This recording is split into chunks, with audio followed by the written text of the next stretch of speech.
సుందరారెడ్డి గారు, ఈ స్టాక్ మార్కెట్లో ఎవరి నోట విన్నా ఈ క్యాండిల్ స్టిక్ ప్యాటర్న్ ఎక్కువగా ఫాలో అవుతుంటారు. సో ఏంటి అసలు అంత స్పెషాలిటీ ఏముంది క్యాండిల్ స్టిక్ ప్యాటర్న్లో?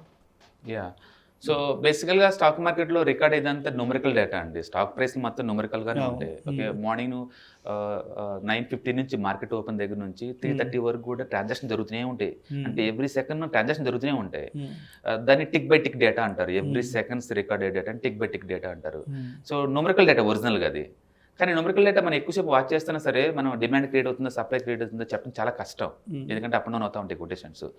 ఈజీగా ఇంటర్ప్రిటేషన్ చేసుకోవడానికి ఏదైనా డేటా ప్రజెంట్ టూల్స్ ఉంటే బాగుంటుంది అని చెప్పేసి దాన్ని మనం క్యాండిల్స్టిక్స్లో కన్వర్ట్ చేసుకుంటాం. జపనీస్ వాళ్ళు ఈ క్యాండిల్స్టిక్ అనాలిసిస్ని గత 400 years నుంచి వాడుతున్నారు. చాలా ఓల్డెస్ట్ టెక్నిక్ ఇది. అవును, జపనీస్లో ఏన్షియంట్ అసలు చెప్పాలంటే. వాళ్ళ అందులో రైస్ మార్కెట్ చాలా ఫేమస్. అక్కడ తక్కువ రైస్ పండిద్ది, చుట్టూ సముద్ర వాటర్ ఉంటాయి కదా. అందుకని డిమాండ్ సప్లై ఈ రైస్ మార్కెట్ ఎలా ఉందో తెలుసుకోవడం కోసం వాళ్ళు ఆ రైస్ మార్కెట్ చుట్టూ ఏ రోజు డిమాండ్ ఆ రోజు క్రియేట్ చేసుకుంటే వీటిని క్యాండిల్స్టిక్స్ వాడేవాళ్ళు. Okay okay. అట్లా రైస్ ఎక్స్చేంజ్ చుట్టూ కూడా గత 400 years నుంచి హిస్టరీ ఉంది అక్కడ. అయితే ప్రపంచవ్యాప్తంగా చికాగో స్టాక్ ఎక్స్చేంజ్ కూడా 400 years నుంచి ఉంది. అంటే 1990 వరకు కూడా ప్రపంచవ్యాప్తంగా ఓన్లీ బార్ డయాగ్రామ్సే వాడేవాళ్ళు. స్క్రీన్స్ అన్ని black and white bar diagram లో ఉండేది. అయితే Steve Nison, American famous trader and investor, ఆయన ఒకసారి పర్సనల్ పని మీద జపాన్ వెళ్ళాడు. అక్కడ అలవాటు ప్రకారం స్టాక్ మార్కెట్ చూస్తుంటే ఇది చాలా కలర్ఫుల్ గా, చాలా బ్రైట్ గా, చాలా ఇంట్రెస్టింగ్ అనిపించింది. ట్రేడింగ్ ఇంత ఇంట్రెస్టింగ్ అని అతను కనిపించలేదు. అతను అడిగాడు ఏంటి డేటా ప్రజెంటేషన్ టూల్ ఏంటి ఇంత బాగుందంటే అప్పుడు వాళ్ళు ఎక్స్ప్లెయిన్ చేశారు దాంట్లో మెరిట్స్. దాని అంతే ఆయన షాక్ అయ్యాడు. ఇంత ఈజీగా మార్కెట్ మనకు అర్థమవుతుంది ఈ డేటా ప్రజెంటేషన్ అని చెప్పేసి అతను చాలా ఇంట్రెస్ట్ అనిపించేసి జపనీస్ లాంగ్వేజ్ నేర్చుకొని మరి జపనీస్ లైబ్రరీలో ఉన్న బుక్స్ మొత్తాన్ని ఇంగ్లీష్లో కన్వర్ట్ చేశాడు. అప్పటి నుంచి 1991 నుంచి ప్రపంచంలో ప్రతి ట్రేడింగ్ సాఫ్ట్వేర్లో కూడా ఈ క్యాండిల్స్టిక్ అనాలిసిస్ అనేది క్యాండిల్స్టిక్ జాయిన్ అయిపోయింది. దాన్ని క్యాండిల్స్టిక్ అని ఎందుకంటారంటే అందులో బాడీ ఈ ఫ్లేమ్ లాగా ఒకటి ఉంటుంది అనమాట, విక్ లేదా షాడో అంటారు. ఓవరాల్ గా షేప్ బాడీ ప్లస్ విక్ రెండింటి కలిపితే క్యాండిల్ లుక్ లైక్ ఉంది కాబట్టి దాన్ని మనం క్యాండిల్స్టిక్స్ అంటారు. ఓకే, దాంట్లో రిప్రజెంట్ అయితే సపోజ్ మార్నింగ్ 9:15 మార్కెట్ ఓపెన్ అయింది అనుకోండి, 9:15 నుంచి 3:30 వరకు ఈ రెండు ప్రైస్ మధ్య బాడీకి ఇస్తారు. రెక్టాంగిల్ షేప్ లో బాక్స్ లాగా వస్తుంది కదా, దాని బాడీ అంటారు. ఈ బాడీ వల్ల ఏంటంటే పెద్ద బాడీ ఉందనుకోండి ఎక్కువ డిమాండ్ ఉన్నట్లు లెక్క, తక్కువ బాడీ ఉందనుకోండి డిమాండ్ తక్కువ ఉన్నట్లు లెక్క. అంటే ఇన్స్టెంట్ గా మార్కెట్ లో ఆ పర్టికులర్ రోజు డిమాండ్ ఉందా లేదా చెప్పడం చాలా ఈజీ. న్యూమరికల్ డేటా చాలా కష్టం, కంపారిజన్ చేసుకుంటూ రావాలి కదా, ఇది చాలా ఈజీ. అందుకని గత 2 years బ్యాక్ కూడా పలానా డేట్ డిమాండ్ ఉందో సప్లై ఉందో చూడడం చాలా easy. So big green body ఉందనుకోండి డిమాండ్ ఎక్కువ ఉన్నట్లెక్క, తక్కువ బాడీ ఉందనుకోండి డిమాండ్ తక్కువ ఉన్నట్లెక్క. అట్లా ఓపెనింగ్ ప్రైస్ కి క్లోజింగ్ ప్రైస్ కి మధ్య డిఫరెన్స్ ని బాడీ లాగా చూపిస్తారు. తర్వాత ఇంట్రాడేలో హైయెస్ట్ పాయింట్ పోవచ్చుగా, మళ్ళీ బ్యాక్ రావచ్చు కదా. ఎక్కడైనా ప్రైస్ ఇక్కడ దాకా ట్రావెల్ చేసి మళ్ళీ బ్యాక్ వచ్చింది అనుకోండి, అక్కడ ఆ ప్లేస్ ఉందని మనం విక్ లాగా చూపిస్తారు. విక్ లేదా షాడో అంటారు.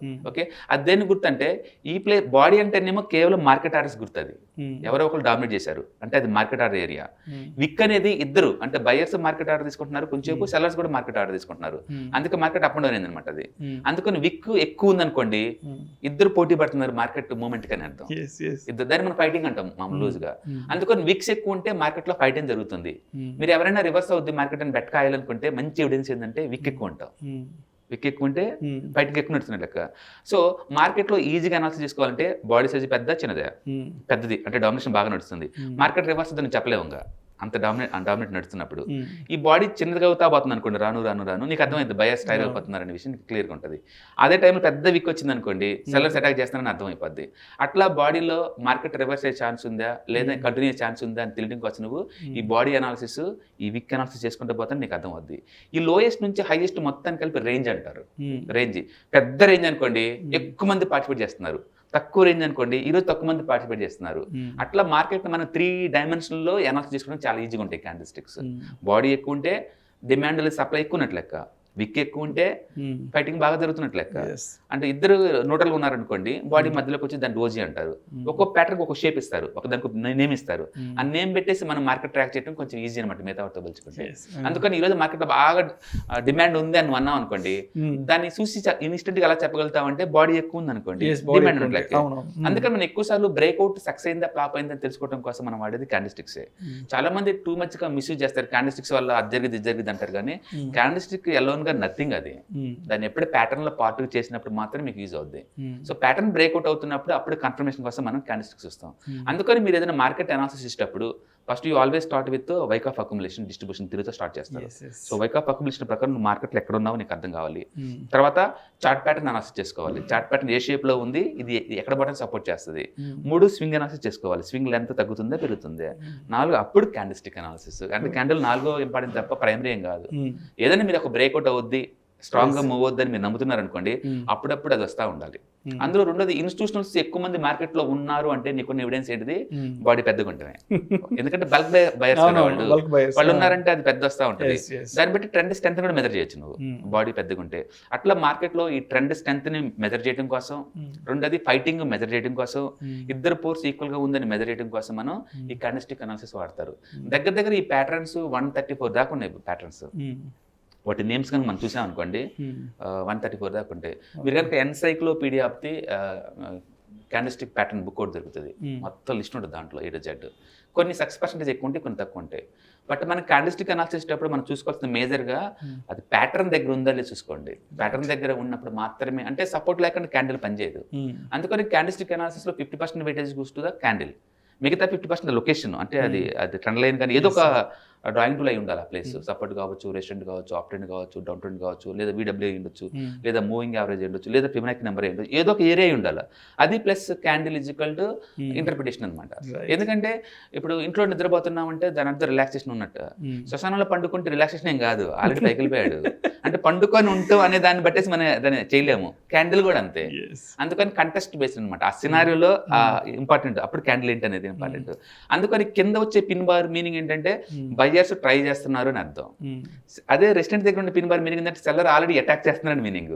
అంటే ఒకటే candle, okay, but different meanings తో ఉంటాయి అనమాట. అందుకని మనం నేమింగ్ ఇచ్చేటప్పుడేమో కింద విక్ ఎక్కువ ఉంటేనేమో ఇన్వర్టెడ్ హ్యామర్ అనో లేదా హ్యామర్ అంటాం, పైన విక్ ఎక్కువ ఉంది అనుకోండి హ్యాంగ్ మ్యానో లేదా షూటింగ్ స్టార్ అని పేరు ఇస్తూ ఉంటాం. సో బేసికల్గా అకాడమిక్ పాయింట్ ఆఫ్ వ్యూ చెప్పాలంటే లిటరల్లీ 134 క్యాండిల్స్టిక్స్ దాకా ఉన్నాయి నేమ్స్.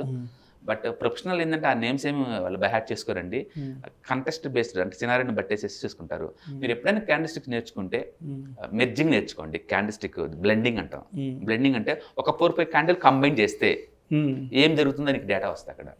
ఒక 1 month డేటా కంప్రెషన్ చేస్తే నెక్స్ట్ క్యాండిల్ ఎలా కనపడుతుంది అంటే మనం లోవర్ టైం ఫ్రేమ్లో కూర్చొని హయ్యర్ టైం ఫ్రేమ్లో ఏం చేస్తున్నారో అని తెలుసుకోవడం కోసం మీకు మెర్జింగ్ లేదా బ్లెండింగ్ బాగా యూజ్ అవుతుంది. అది మంచి advance technique actually క్యాండిల్స్టిక్స్లో.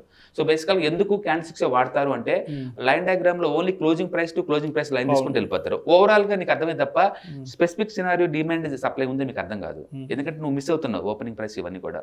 And bar డయాగ్రామ్లో 4 data capture అయ్యేది, ఓపెన్ హైలో క్లోజ్ కూడా. బట్ స్టిల్ ఇన్స్టెంట్గా నువ్వు గుర్తుపట్టవు దాన్ని. ఇదైతే కలర్ ఉంది కాబట్టి నీకు ఇన్స్టెంట్ అనమాట. ఇన్స్టెంట్ చూడంగానే వెంటనే వితిన్ సెకండ్స్లోనే డిమాండ్ ఉందా సప్లై ఉందా, ఎంత పెద్ద డిమాండ్ ఉంది ఎంత సప్లై ఉంది, మార్కెట్ రివే ప్రాబిలిటీ ఉంటే విక్ ఎక్కువ ఉంది, రివర్స్ ప్రాబిలిటీ ఉందా లేదా డోజిల్స్ వస్తుంది అని చెప్పేసి క్లియర్గా అనాలిసిస్కి ఇన్స్టెంట్గా అర్థమైంది. ఇంత ఇన్స్టెంట్గా అర్థమయ్యే డేటా ప్రజెంట్ టూల్స్ ఇంకేం లేదు కాబట్టి మన వాళ్ళు క్యాండిల్స్టిక్స్ వాడతారు. కొంతమంది హైకినాచి కూడా వాడతారు, అది స్మూత్నింగ్ ఆఫ్ ది క్యాండిల్స్ అనమాట. అవి కొంతమంది అలా కూడా వాడతారు. బట్ మీరు ఏదైనా సరే ఒక డేటా ప్రజెంటేషన్ టూల్స్లో మీకు మంచి గ్రిప్ ఉండాలి. రింకో వాడతారు, తర్వాత వాల్యూమ్ బేస్డ్ క్యాండిల్స్ వాడతారు. చాలా వేరియంట్స్ ఉంటాయి. మీరు కనుక డిస్ప్లే టూల్స్కి వెళ్ళారనుకోండి దగ్గర ఒక 15 వేరియంట్స్ దాకా ఉంటాయి దగ్గర డేటా ప్రజెంటేషన్ టూల్స్. బట్ అన్నిటికంటే ఎక్కువ పాపులారిటీ మాత్రం ఖచ్చితంగా క్యాండిల్స్టిక్. పర్టికులర్గా మీరు స్కాల్పింగ్ చేద్దాం అనుకుంటే you have to go through candlestick analysis, బాగా డెప్త్కి వెళ్ళాలి మీరు. ఓకే, అలాగే క్యాండిల్స్టిక్స్ మేము ప్రైస్ ట్రేడక్షన్లో ఎక్కువ weightage goes to the patterns and candlestick patterns. ఇవే మైక్రో టైం ఫ్రేమ్లో అయితే క్యాండిల్స్టిక్స్, మ్యాక్రో లెవెల్ అయితేనేమో చార్ట్ ప్యాటర్న్స్. ఆ రెండు టూ మచ్ ఇంపార్టెన్స్ తీసుకుంటాం మేము. But candle alone doesn't work out. దాన్ని విడిగా దాన్ని ఏం చేయలేను, అన్నిట్లో కలిపి దాన్ని సింక్ చేసుకొని చెప్పాలి. అప్పుడు ఓవరాల్ సినారియోలు ఇస్తాం మేము. ఓవరాల్ ట్రేడింగ్ అనాలిసిస్లో మేము 10% weightage goes to the candle, అంతకంటే ఎక్కువ. థ్యాంక్ యూ సో మచ్ సుందర రెడ్డి గారు. క్యాండిల్ స్టిక్ గురించి, అసలు క్యాండిల్ స్టిక్ ప్యాటర్న్ గురించి, దాని ప్రీవియస్ హిస్టరీ గురించి, అదేవిధంగా క్యాండిల్ స్టిక్ ప్యాటర్న్ ఎవరు డిజైన్ చేస్తారనే దాని గురించి చాలా డీటెయిల్గా తెలియజేశారు. థ్యాంక్ యూ సో మచ్ సుందర రెడ్డి గారు. Thank you sir.